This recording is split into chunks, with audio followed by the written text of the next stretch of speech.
Okay, all right. Let's start. So how are your holidays? Time flies. Okay. So we'll start with a brief recap of what we have done before holidays. So, by the way, when is your second minor? 18th onwards, right? 18th is a Monday? Okay. Thursday onwards.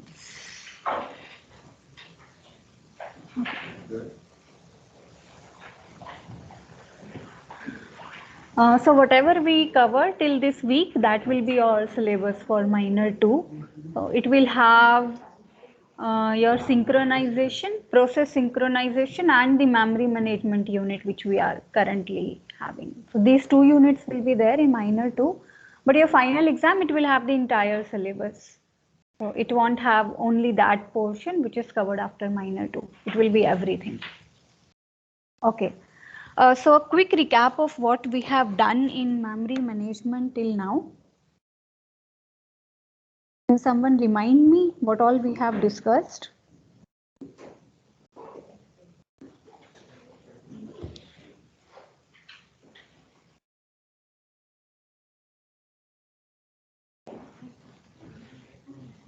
So when we talk about memory management, we were talking about the main memory or the RAM, right? And our entire focus in this unit was to discuss how a process is loaded in memory.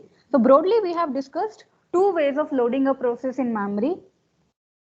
So one was the contiguous memory allocation and another was the non-contiguous one. Can someone tell me the difference between the two?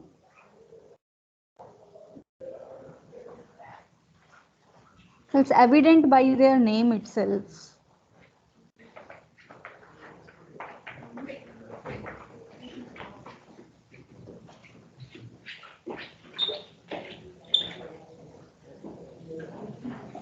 Okay. So can anyone tell me the difference between the two? Can you stop talking? Anyone?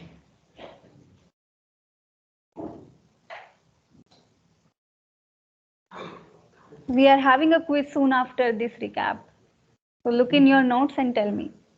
Contiguous is when memory is stored in a block and stored in something like an array. The whole process is fit in one memory block.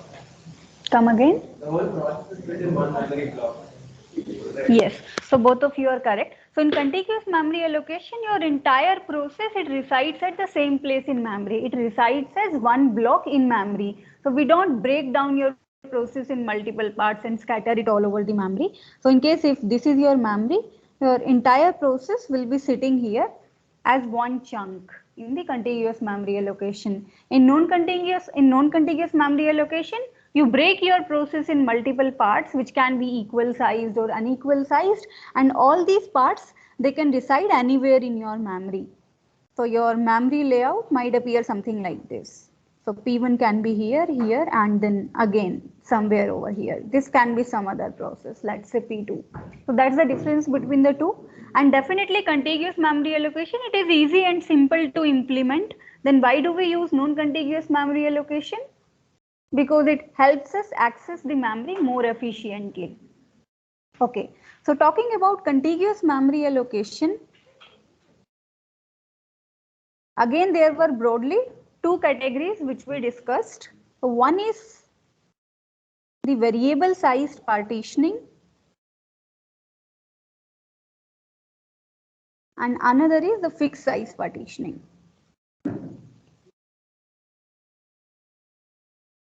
So in both of these schemes, your process, it will lie as one big chunk in the memory. So what's the difference between the two again, between both of these? So in variable size partitioning, you again look at the memory as one big hole, and whenever a process arrives, you look for a hole where it can fit in and you allocate space to this process. So let's say here a process P1 arrives, so maybe you can give it this space, then let's say P2 comes, you give it this space, let's say P1 is finished and then P3 comes, You again look for wherever P3 will fit in. So let's say P3 fits in here, I give this much space to P3. And you keep going in the same way. So we do it with the help of a partition table. And what is the problem here? So you have new holes which appear in the memory. So when you allocated space to P3, this is a new hole which appeared in the memory. And these are variable sized holes. Some of these holes will be smaller, some of these holes will be bigger. And the problem there is eventually you will be left with the holes which are very small, scattered at different positions in this memory. So together these holes, they can hold a process, but all of them are scattered, they are non-contiguous. So you cannot utilize this part of the memory. Okay, and there are three strategies which we use to decide which particular hole a process will go on. They were the best fit, worst fit and first fit. And which policy you choose, that will actually decide what will be the distribution of size of these holes. Solution for this, you have multiple holes of smaller size where you cannot fit in a process. So one solution was compaction. After a particular time, after maybe equally time interval slices, you can move all the holes towards one side in the memory. You can move all the process towards another size. So you can basically combine those small holes so that a new process now fits in. Another solution is to use fixed size partitioning.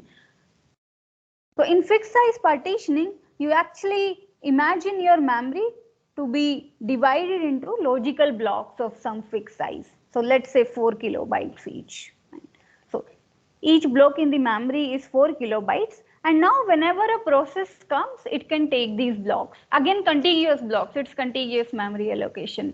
So let's say you have a process of 3 kilobytes, it will actually take this entire block, which is 4 kilobytes. If the process was 7 kilobytes, it will take both of these blocks, but then again, this 1 kilobyte here, it is wasted.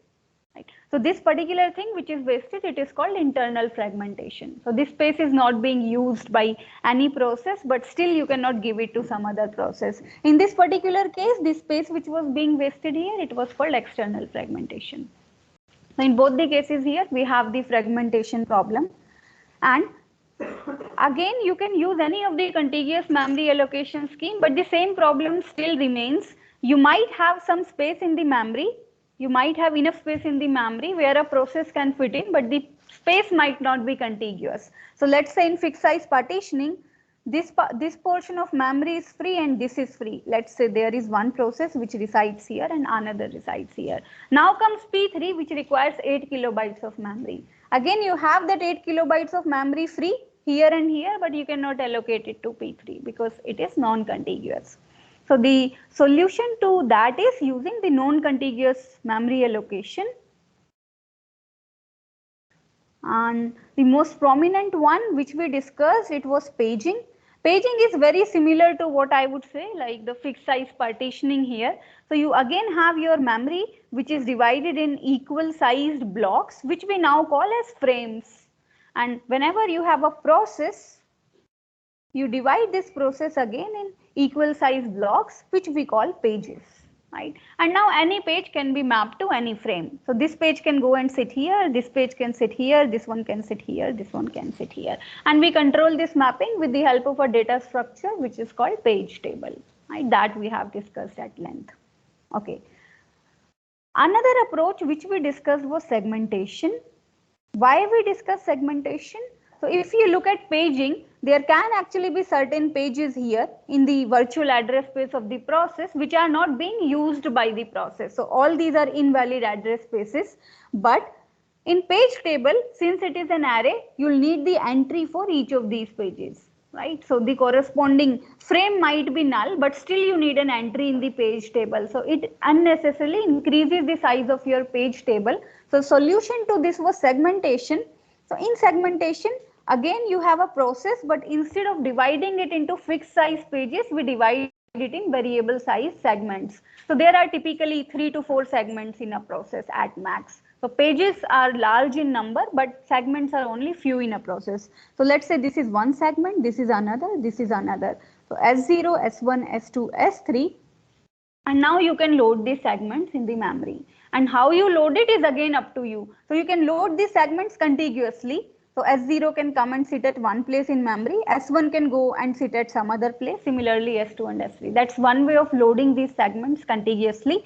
Another way of loading these segments was you page these individual segments and then load them in memory. In that case, you will have a page table corresponding to each segment. So there your each segment will be broken up into the pages, and page table of the segment will tell you which particular page of that segment sits in which frame in the memory. So that was called paging with segmentation. So this was all we discussed before holidays. If there is any doubt till here, you can discuss it with me. So go through your notes. I'm giving you 5 minutes. After that, we'll have a small quiz. We'll discuss that and then we'll move on.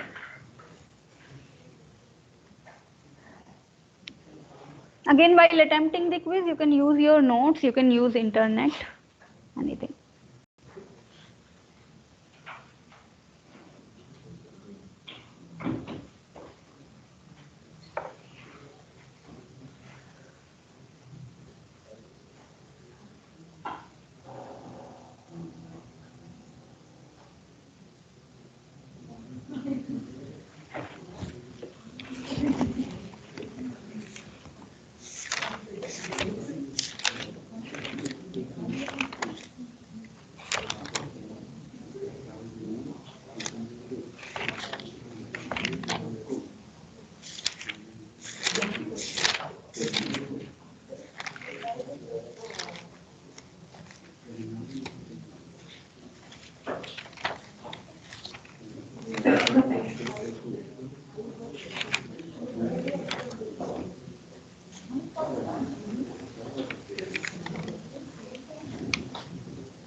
See, and one more thing. So whenever I give you an assignment, it should not be like 2 hours before the deadline you are sending me an email to extend the deadline.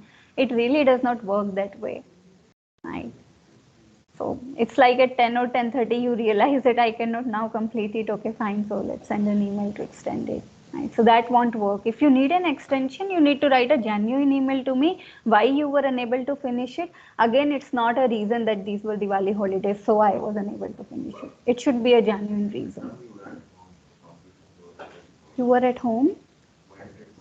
Hmm.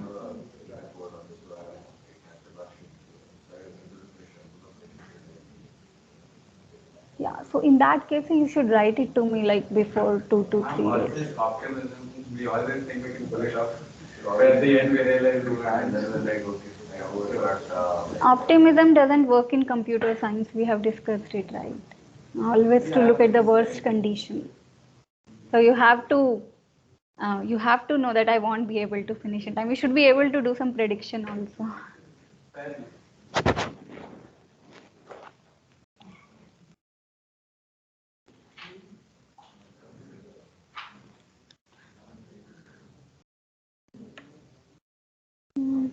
Okay, all right. So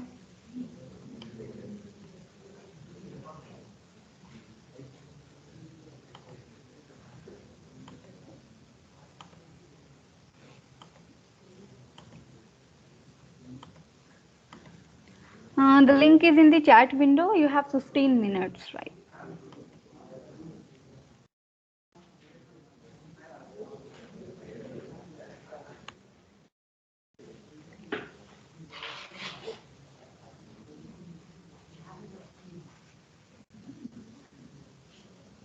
So you can refer to notes and internet, but no discussion with each other.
5 minutes.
Your last 2 minutes.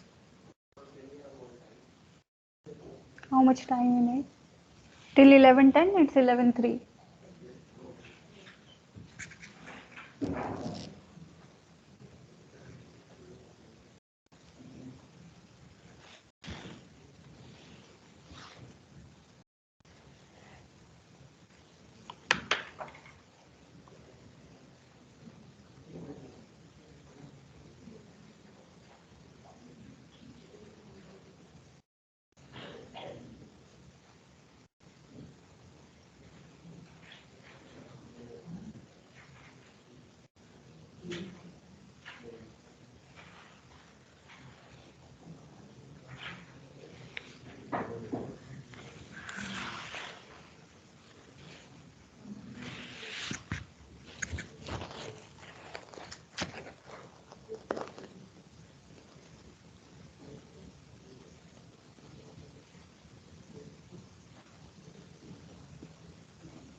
Okay, all right. Please submit all of you. I'm closing it in next 1 minute.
So let's discuss it quickly. This one, I think most of you have got it correct. So choose the correct statement. So smaller page size leads to smaller page tables. No, right? If you reduce the page size, you'll have more number of pages. So the size of page table will increase. The offset of a virtual address in page is same as its offset in the corresponding memory frame. So this is correct. Number of pages need not be equal to the number of frames. Depends on what is the size of your physical memory and virtual memory. The page number of a virtual address is same as its frame number in RAM. Definitely it doesn't make sense, right? Okay, this one. So you are given the virtual address as 1234. Your base register is 1267 and your limit register is 2000. So what does your limit register tell you? The value of limit register. It tells you the range of addresses which can be produced by your process, the range of virtual addresses. So your virtual address is 1234 and your limit register is 2000. It's well within the range, right? So no trap will be there. If this address generated, if it is greater than 2000, then there will be a trap, right? So there is no trap, you go ahead. And what is this base register value? It tells you where exactly the process is loaded in the memory. So it's loaded at the location 1267. So what will be your physical address? It will be your virtual address plus base register value, which I think will be 2501. Right, so. Okay, given a byte addressable memory having 1022 bytes, the number of bits required in the physical address is 10. So most of you got it correct. So in case it was 512, you would require 9 bytes. So any address which is greater than 512, you will require 10 bits. Okay. This one also. So you have a byte addressable memory of 1024 bytes and your frame size is 8 bytes, right? So your frame size, it tells you the offset. So it's 2 raised to the power 3 bytes, right? So your offset is 3, right? And so total address, it will comprise of 10 bits, right? Out of these 10 bits, 3 bits are taken for your offset. So the remaining 7 bits, they remain for your frame number. So these are your frame bits. Another way to look at it is how many frames will you have?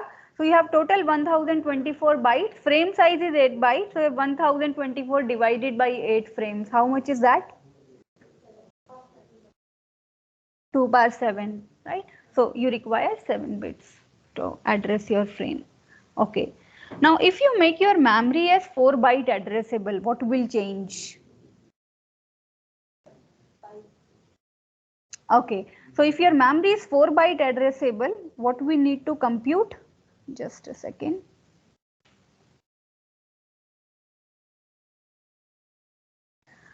So a 4 byte addressable memory, how many words will be there in the memory or how many locations will be there in the memory?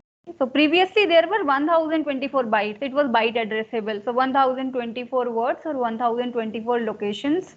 Now each word is 4 bytes, right? So how many words I have? 1024 by 4. How much is that?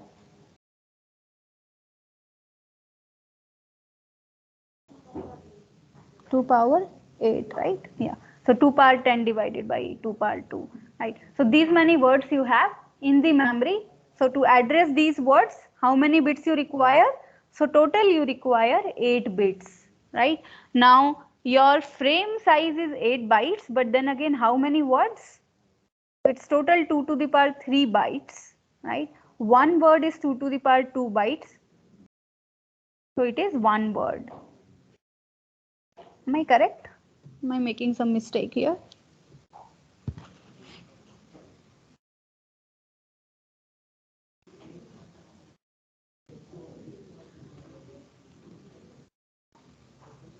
Four byte addressable, right? So frame size is 2 to the power 3 by 2 to the power 2, which is 2, right? 2. I'm sorry, I wrote it 1, right? So it is 2 words. Any doubt here? So one frame has 2 words, which is 2 to the power 1, right? So now you have 1 bit for offset, and the remaining 7 bits for your frame number. Any doubt here? So typically we address our memory as words. So if it is 1 byte addressable memory, one word is 1 byte. If it is 4 byte addressable memory, one word it can hold 4 bytes. Okay. So now your cache access time, it is half of your memory access time. So assume your cache access time is C. Let's say your memory access time is M. So your C is nothing but M by 2, right? So this is your cache access time. And now your hit ratio is 50%. So let's represent hit ratio as H. It is 50%. So what is your effective memory access time?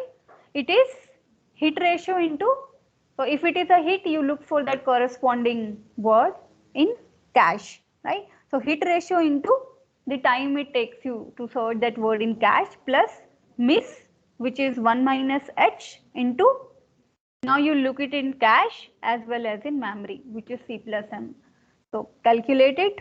So this is half. C you can write it as M by 2. 1 minus H is again half. C is M by 2 plus M, which is 3M by 2. If you compute it, it will turn out to be M. Right? So your effective memory access time is still M. Right? So there is no improvement.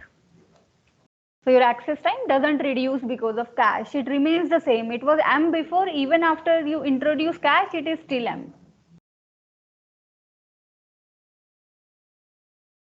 And please note that it is contiguous memory allocation. So in contiguous memory allocation, what is your effective memory access time? You just have to access the memory once. So your CPU, it gives you the virtual address. You convert it to physical address directly with the help of your base and limit registers, which doesn't take you any time because you take this data from registers, right? So whatever, so you get the physical address there. With that physical address, you first look for the data in the cache and then you look for it in the memory. Okay, next one. So the same question, the only difference is now you are introducing paging in it. So first of all, you are going to look for that particular page in the TLB. If you don't find it in the TLB, you look in the page table. That will give you the actual physical address. Once you have the physical address, you look for that page in the cache. If it is not in the cache, you look it into the memory. It's actually the same as the previous question. So there will be no reduction in time. If you want me to explain it, then let me know.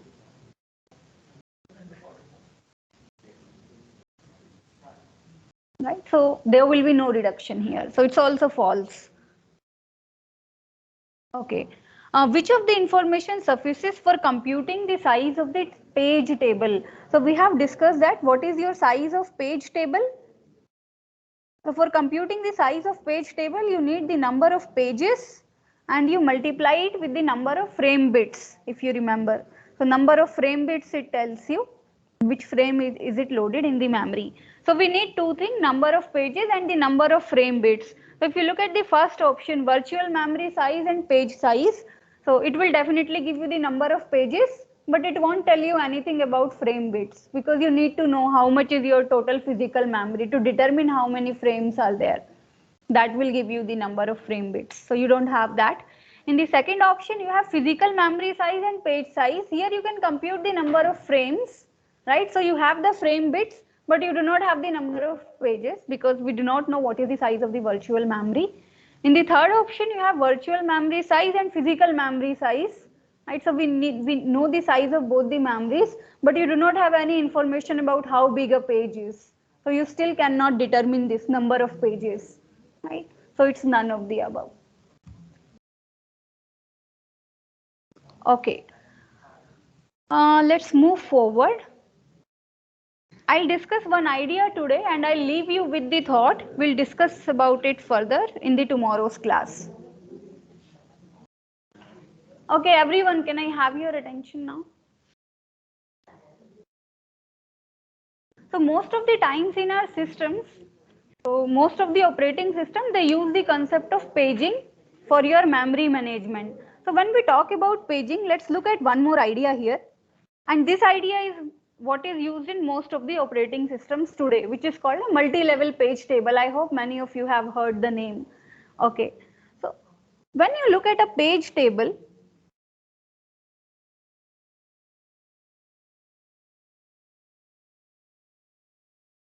Okay. Assume that you have a process and this process has 32 pages. How many entries will be there in the page table?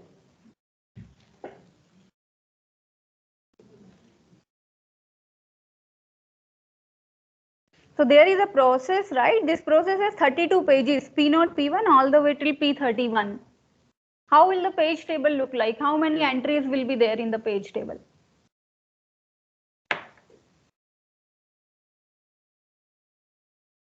32, right? You don't have to compute anything here. Corresponding to every page, you'll have a frame number in the page table.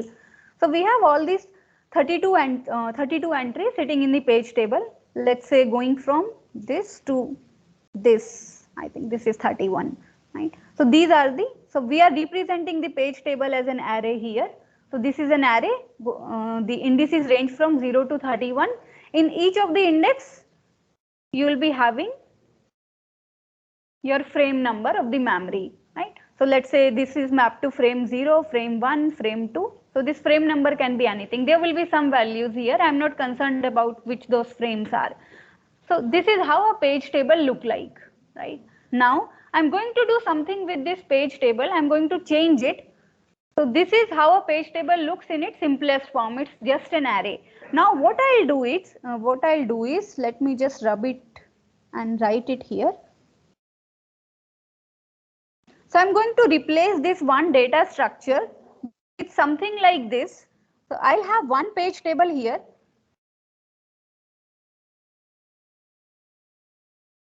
This one page table, it will have just 4 entries, right? So see what I'm doing here. Each of these entries, it is nothing but it will consist of a pointer. So P0, P1, P2, P3, right? So if I'm accessing 0, 0, it means P0. If it's 0, 1, it is P1. If it's 1, 0, it is P2. If it's 1, 1, it is P3. Right. This P0, it will point to a different page table. Right.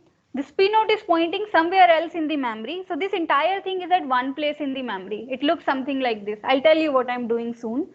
And this P note, it points to some other place in the memory. That some other place has entries from 000 to 111.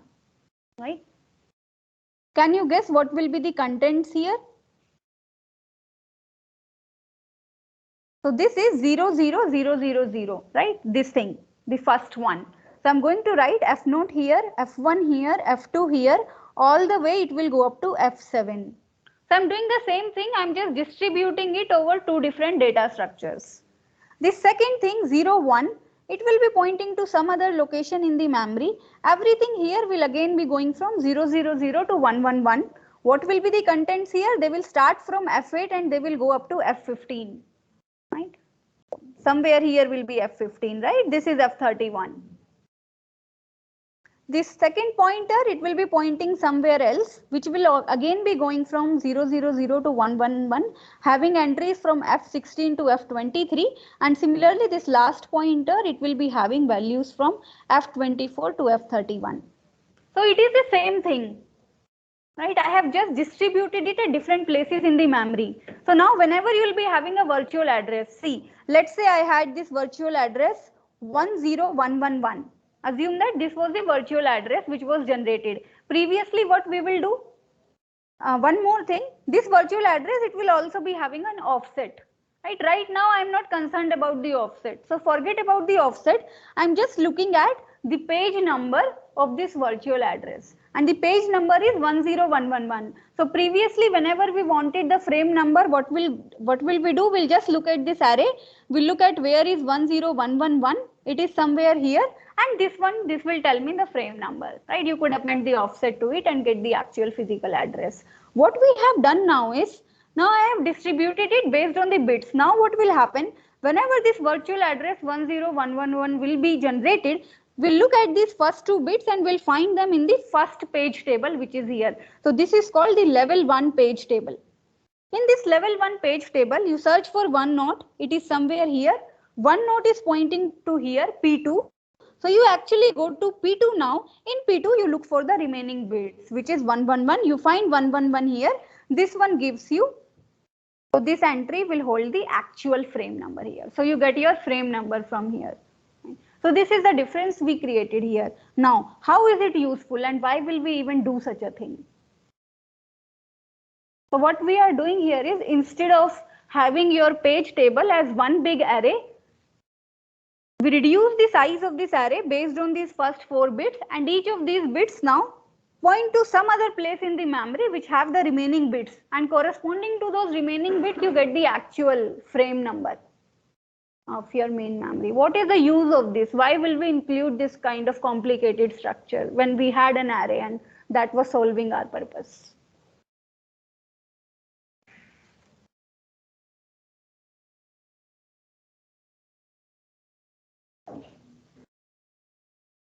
I leave you with this question today. We'll discuss why we are doing this tomorrow, and we'll talk more about the multi-level page table and how they are implemented. So this is the whole idea behind multi-level page table. So here we are having 2 levels. So this level, this is the level 1, and this P0, P1, P2, P3, they represent the level 2. So tomorrow we'll discuss, we can have as many levels as you want. So we can have a 3-level page table, 4-level page table, so on and so forth. This one here is a 2-level page table.